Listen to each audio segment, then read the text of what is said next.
He thinks he's going to get picked. That linebacker was scared to death. I've never seen you get so mad. I'm giving this because I know people will be like, how do you feel that?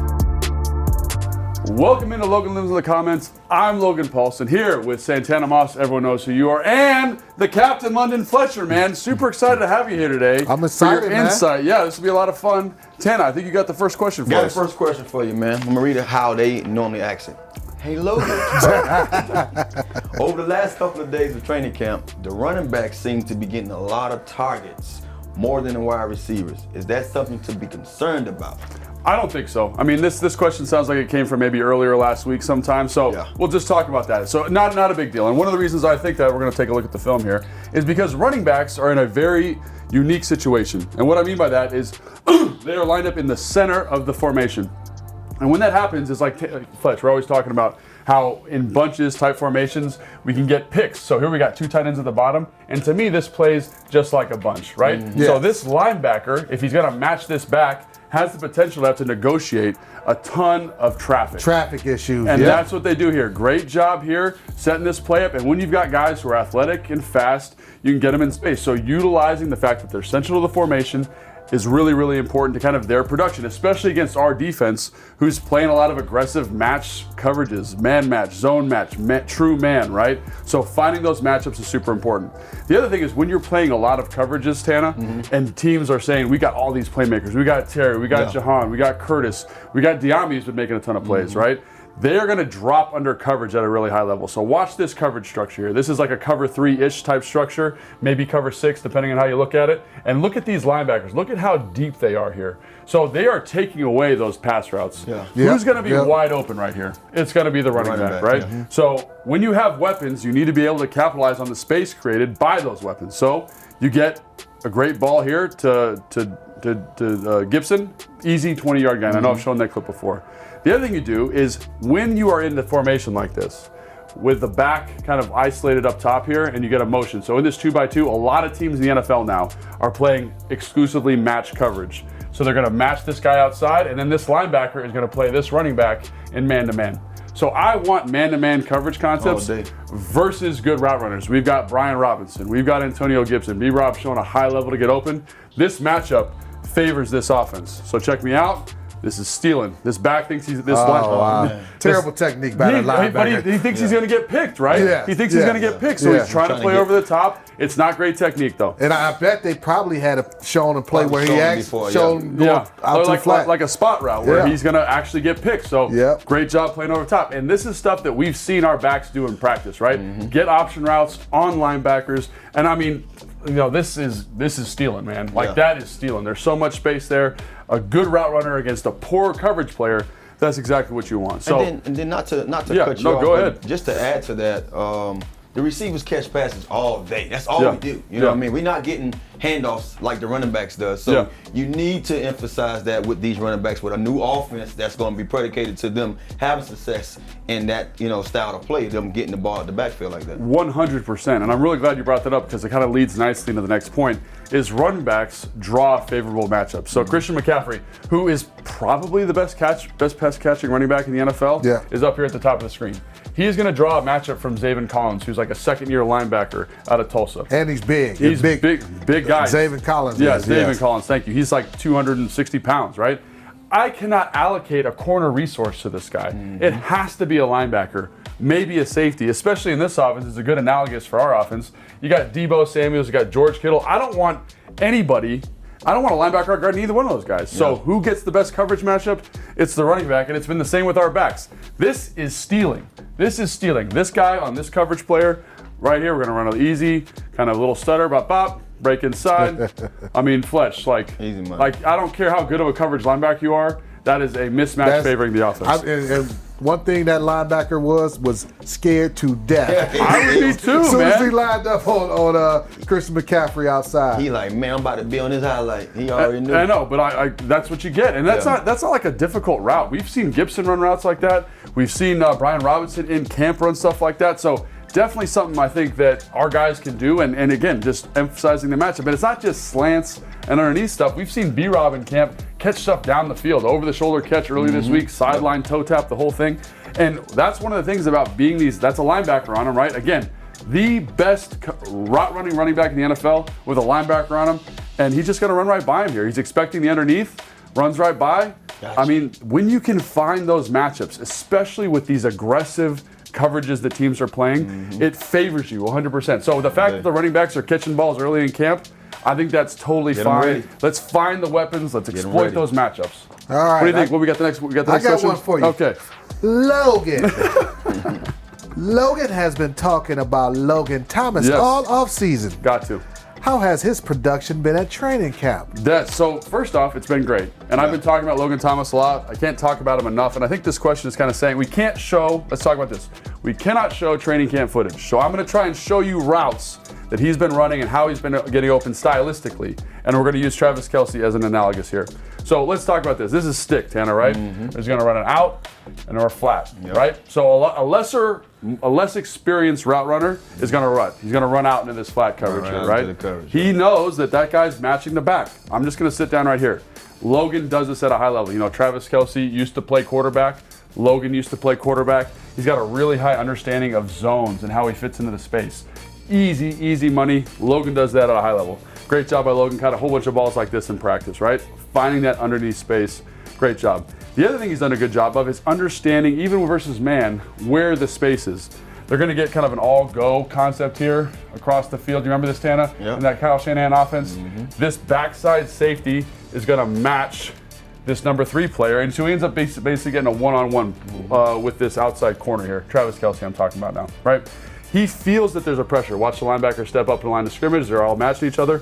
Great job saying, I know there's no plug player. I know there's nobody in the middle of the field here. I don't have to run this route the way it's drawn up on paper. I don't have to run like a perfect comeback, go up, do a comeback, run into coverage. No, I can kind of feather into this space here. Great job finding the hole, and then I can get a touchdown. And so it's not just, hey, I've got the horsepower to run great routes. I've got a feel for how to run these routes and finding zones and then adjusting routes within. So this is another great example. This is a corner. This is kind of like a pseudo scissors concept, Hannah. Corner, dig here by the wide receiver. And by coverage, like, he should be running directly into this player. If he's running it like if he's running it like Logan Paulsen runs it, I'm gonna run right into that corner. And because I have no feel for running routes. He says, I'm not gonna run to get covered. I'm gonna find the soft spot here. And the best tight end in football has nobody within 10 yards of him. Like, that's ridiculous. But that's because he's feeling that stuff. Logan had a catch like this a couple days ago on a different concept. Great job by him feeling it. And the other thing is Logan is a big man, right? Yes. What is he? He's like 6'6", maybe 6'7". And sometimes you're not always going to be the most sudden. Here's Travis Kelce up top. He's drawing a corner matchup, right? He's going to fight through this. Oh, this is supposed to be a swirl, Tana. Doesn't really get there. But because he's bigger, he's able to make the catch. So I see Logan Thomas with a great feel for coverage, great feel for using his size, and a great job extending his hands away from his body and making awesome plays. So when I look at that, I say to myself, that's how he's been productive in training camp. And I think all of those things are transferable this season for Logan Thomas. All right, now, guys, it's time for the bonus round. That's where I get to ask you questions, or the fans get to ask you questions. Let's start with our first bonus round question. So we've been talking a lot about Emmanuel Forbes on this show, and Fred's been in here, right? But Fletch, what do you think about Emmanuel Forbes? How is Forbes looking at training camp? Who will be our CB1 and CB2 for game one? And I know you got a lot of, I can tell you're getting excited already. What do you think? I get excited anytime I get to talk about defensive guys. He's looked great in training camp, and he gets an opportunity to go against a high quality, one of the best receivers in the National Football League, and Terry Jahan. Although he's only a second-year player, his route running ability is up there as part of the elites in the game. And then you got Curtis Samuel. So he's having 3 difficult types of receivers to go against. He's looking outstanding. As far as who will be our CB1 and CB2 for game one, Forbes is definitely going to be in the mix. And then also Kendall Fuller is the guy. He's just a guy that you just... He's that vet. He's that vet, that savvy vet. You don't talk much about him, but he always does what he needs to do. So those will be CB1 and CB2 for game one. So what do you think Benjamin St. Juice falls into that? He'll be the nickel. He'll be the nickel. Yeah, he'll be the nickel. And Benjamin St. Juice has had an excellent training camp. He has had an outstanding camp. That's not an indictment of how he's been doing, Tanner. You see it the same way? Yeah, I see it the same way. I just think, too, also, when you bring in a guy like Forbes at that pick, you solidify that he's going to be that guy. And one of the things it's going to probably do, too, to St. Juice is make him light a fire up. You know what I mean? Because, we know he has the talent, but we want to see it We want to see that, that grit. One of the things that a lot of guys miss, and I talked about this when they're talking about kids game.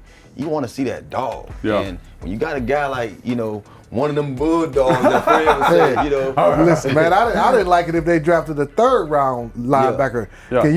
Can you imagine how it would feel if they would drafted the first round? You're saying for yourself, man. You're a Hall of Fame player. And you're kind of like, absolutely. Yeah, definitely going to motivate you. Under St. Juice, and all those guys' games should rise. And that whole back end's playing really, really well. So that's a good problem to have. Hopefully everyone stays healthy and gets to make some plays. So Tana, for you, bonus round question number 2. Let's check it out. Who are your 4th and 5th wide receivers right now? Is there a dark horse we should be watching for at training camp? So 4th and 5th, I think it's I don't want to say solidified. Yeah. I think right now, if you look at paper, they're already there. So we know the obvious: Terry, Jahan, Curtis. I would say De'Ami Brown should be 4th, and Dax still. What about the new guy from Kansas City? I think Dax is solid enough to be the Pringle. 5th right Pringle, now. yeah. What do you think about him? Pringle should be one of those that everybody keep their eye on because he's here for a reason. Yeah. He knows the offense, and it's going to probably be training camp that's going to solidify his spot. Yeah. What he does in training camp. Those games, those preseason games. The dark horse. For me, you asking this for me. I'm not talking about a guy. I mean, the question is for you. It says Tana. You're right. Well, I'm giving this because I know people will be like, how do you feel that? My dark horse would be the kid from who can turn punts. Kazmir Allen? Kazmir Allen. I think he just have the makeup to be one of those guys that we can use in the slot. We need a punt returner. I'm not trying to say that Dax can't do it. We know that you're a big fan of Dax as a punt returner. I'm a big fan of Dax. I've never seen you get so mad about Dax. No, I'm a big fan of Dax as a receiver. He's excellent. I think for what we're looking for as a punt returner, for what I was always told, we need a difference maker back there. So if Allen does that in the preseason, he might get his chance. The question is, how many receivers are they going to keep on the roster? And normally you keep 4 or 5, and you have a 6 for the practice squad. So I think last year they were close to keeping 7. Exactly. But I do think that's something really compelling to keep an eye on. Obviously, Tinsley from Penn State's another rookie to keep an eye on. The kid from Stanford, Bryson Tremaine, has had a really solid number 89, man. Your namesake. He shows up. He does a really good job, but it's, again, are they consistent enough? 89, what you say his name is? Bryson Tremaine. He better learn not to run back into that defense on that. You said that today. You said that today. I literally said, hey, man, you better take that outside. Right, absolutely. But I think those 3 young guys are really interesting. Sample's another guy that I think has flashed. But again, it's the consistency with those young football players. And trust me, these preseason games are going to basically tell the tale. Oh yeah, absolutely. Yeah, absolutely. So I think that's great insight, Tana. Appreciate that as always. And then I think we got one more. So here we go. Hey crew. Oh, that's nice. They called everybody crew. I've heard Logan say that Eric Bieniemy's scheme will help to elevate the O-line. Can you give some examples, Tana? We have answered this question. Yes. Fletch, you don't know that because you haven't been here, but we have answered this question. So, guys, we have answered questions like this. We've talked about the O-line extensively. Make sure you check out the playlist for Logan Lives in the comments. For this stuff, you got questions about the defense. We've talked about nickels. We've talked about base. We've talked about linebackers, D-line. It's all in there. Make sure you check it out. And please keep leaving comments. That's what makes the show go. We enjoy answering your questions and engaging with this way. Thanks so much.